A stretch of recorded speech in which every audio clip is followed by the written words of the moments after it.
మనిషిగా పుట్టిన ప్రతి ఒక్కడికి ఏదో ఒక టాలెంట్ ఉంటుంది. టాలెంట్ లేకుండా ఎవ్వడి భూమి మీద పుట్టాడు అని బలంగా నమ్ముతా నేను. ఒక్కొక్కరు ఒక్కొక్క కోణంలో ఈ ప్రపంచాన్ని చూస్తారు.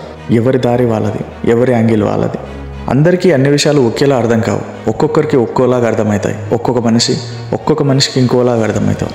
వాళ్ళ మీద స్పెండ్ చేసే టైము, దాన్ని అర్థం చేసుకునే కోణంలోనే ఆ విషయము లేదా ఆ పర్సన్లోని విశేషాలు లేదా విలువలు మనకు తెలుస్తూ ఉంటాయి. విషయం ఒక్కటే, కానీ చూసే పద్ధతే వేరు. నువ్వు ఎలా చూస్తున్నావు, ఎలా ఆలోచిస్తున్నావు, ఎలా థింక్ చేస్తున్నావు అనేదే ఇక్కడ మ్యాటర్. అలా ప్రతిదాన్ని ఒక కొత్త కోణంలో చూసి రామ్ గోపాల్ వర్మ గురించి ఈరోజు నేను చెప్పబోతున్నాను.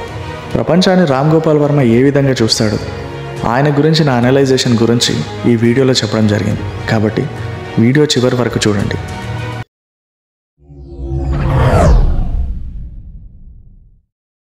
అతడు ఒక అర్థం కాని డిక్షనరీ. ఎప్పుడు ఏం చేస్తాడో ఎవరికీ తెలియదు. ఇదంతా సోది చెప్పడం నా వల్ల కాదు. అంత అర్థం కాకపోవడానికి ఏముందని, ఎందుకంత ఆశ్చర్యంగా చూస్తున్నారో నాకు అర్థం కావట్లేదు. ఒకరు చేయబోయే నెక్స్ట్ స్టెప్ పక్కోడికి ఖచ్చితంగా తెలియదు. ఆ మాత్రం దానికి అన్ప్రెడిక్టబుల్ అని అనాలా? అయినా ఎందుకు ప్రెడిక్ట్ చేయాలి? ఆయన కోసం మనం టైం ఎందుకు ఇవ్వాలి? అసలు ఆయన అందరిలాగా మామూలుగానే ఉన్నాడు. కావాలని పిచ్చి పిచ్చి క్వశ్చన్స్ అడిగి కోపం తెప్పిస్తే ఆయన వెటకారంగా సమాధానం చెప్తే దానికి అసలు సూపర్గా చెప్పాడరా అనుకుంటున్నాం. అసలు ఏంటిది? అందరూ పనులు మానుకొని ఆయన మాట్లాడే మాటలు విని ఆయనను ఫేమ్ చేయడం తప్పిస్తే వేరే విషయం ఏముంది అసలు? నా అనలైజేషన్ ప్రకారం ఆయన ఒక నార్మల్ హ్యూమన్ బీయింగ్. అందరికీ ఉన్నట్టు ఆయనకు ఉన్నాయి, కొత్త ఏమీ లేవు.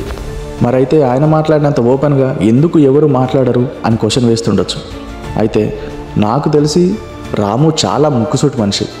ఏదైనా ఓపెన్గా మాట్లాడే మనస్తత్వం, చాలా మెచ్యూర్గా ఆలోచించడం ఆయన స్వభావం.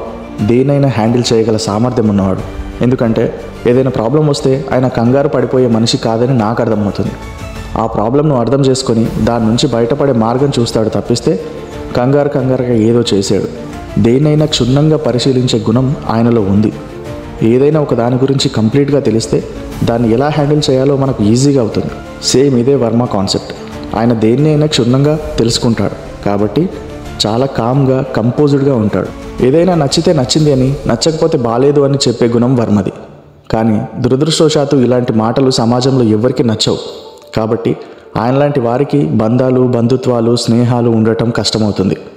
అన్ని విషయాల్లో తెలివిగా ఉండే వర్మ పెళ్లి విషయంలో తప్పు చేశాడు. ఆయనకు తెలుసు ఆయన మాట్లాడే మాటలు ఎవరికి నచ్చవని, కొన్ని విషయాలు మనం మార్చుకోవాలి, లేదంటే నా మ్యారేజ్ లైఫ్ ప్రాబ్లంలో పడుతుంది అని.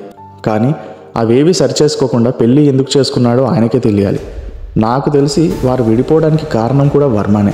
ఆయన భార్య భరించడానికి సిద్ధంగానే ఉండి ఉండొచ్చు, కానీ ఆమె మంచితనం చూసి ఈయనే విడాకులు ఇవ్వచ్చు. ఎందుకంటే అంత మంచి ఆవిడ నాలాంటి వ్యక్తి వల్ల బాధపడకూడదు అని. ఇలా ఆలోచించడానికి కారణం ముందే చెప్పాగా.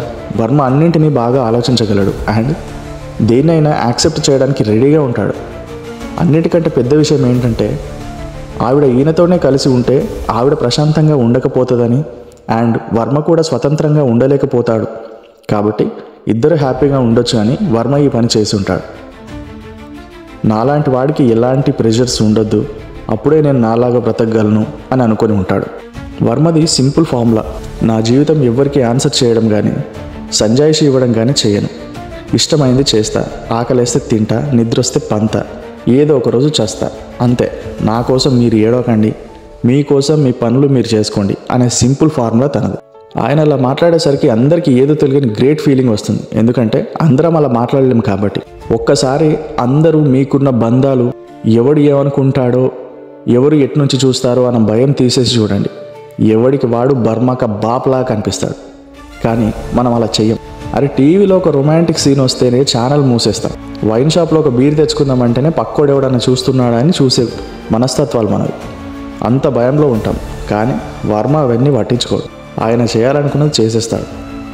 ఎవరేది అనుకుంటే నాకేంటి అనుకుంటాడు. నిజానికి అదే నిజం.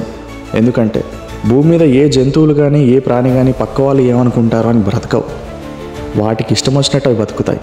ఆయన కూడా అంతే. అసలు అలా స్వేచ్ఛగా బ్రతకమని అన్ని ప్రాణాలను సృష్టించాడు ఆ దేవుడు. కానీ మనకు మనమే లెక్కలనే రూల్స్ పెట్టుకొని మనల్ని మనమే బంధించుకుంటున్నాం. ఎవరేమనుకుంటారో అని భయం. ఆ భయం తీసేస్తే అందరూ వర్మలు. పరువు, బొంగు అని లేనిదాన్ని ఒకటి సృష్టించి దానికి ఒక పేరు పెట్టుకొని ఆ పవర్నంతా వేరేవాడి చేతిలో పెట్టి మనం బానిసలాగా బతుకుతున్నాం. నన్ను అడిగితే వర్మ సంథింగ్ స్పెషల్ ఏమీ కాదు. ఆయనకు బతకడం తెలుసు, నచ్చినట్టు బతకడం ఇంకా తెలుసు అంతే. ఇంకా ఇంటెలిజెన్స్ గురించి అంటారా, ఒక్కొక్కడికి ఒక్కొక్క టాలెంట్ ఉంటుంది. ఈయనకు ఫిలిం మేకింగ్లో టాలెంట్ ఉంది. టాలెంట్ని గౌరవించడం తప్పులేదు, గౌరవించాలి కూడా. అంతేగాని ఏదో స్పెషల్ పవర్ ఉంది అన్నట్టు బిహేవ్ చేయడం మాత్రం కరెక్ట్ కాదు అనేది నా ఉద్దేశం. ఎందుకంటే ఆయనలో కొత్తగా ఏం లేదు, మనం కొత్తగా చూస్తున్నాం అంతే. మనం పని కట్టుకొని మన పనులన్నీ మానేసుకొని ఆయనను ఒక హీరోలాగా చేస్తున్నాం తప్పిస్తే అంతేం లేదు అక్కడ. ఆయన ఒక సర్వసాధారణ మనిషి. ప్రతి ఒక్కడు ఒక్కొక్క యాంగిల్ను ఒక్కోలాగా చూస్తాడు, ఆయన ఇంకొకలాగా చూస్తాడు. మనం సమాజంలో అన్ని కట్టుబాట్లకు ఉండి కొంచెం తగ్గి చూస్తున్నాం. ఆయన అవేవి పట్టించుకోకుండా అసలు ఈ సమాజం గురించి నాకేంటి, నా లైఫ్ నా ఇష్టం వచ్చినట్టు నేను బతుకుతా అనుకొని బ్రతుకుతున్నాడు. కాబట్టి కొత్తగా అంటుంది వాక్ స్వాతంత్రాన్ని, బ్రతికే స్వాతంత్రాన్ని ఆయన ఉపయోగించుకున్నంతగా ఇంకెవరు ఉపయోగించుకుంటలేరు. ఎందుకంటే ఆయనకి సమాజం గురించి అక్కర్లేదు, ఆయన కేవలం ఆయన కోసమే బతుకుతాడు. కాబట్టి అది మన వల్ల కావట్లేదు, అందుకని ఆయన స్పెషల్గా అనిపిస్తున్నాడు తప్పిస్తే ఇంకా వేరే గొప్ప ఏమీ లేదు. ఇది కేవలం నా అనలైజేషన్ మాత్రమే, దయచేసి ఎవరు పర్సనల్గా తీసుకోవద్దు.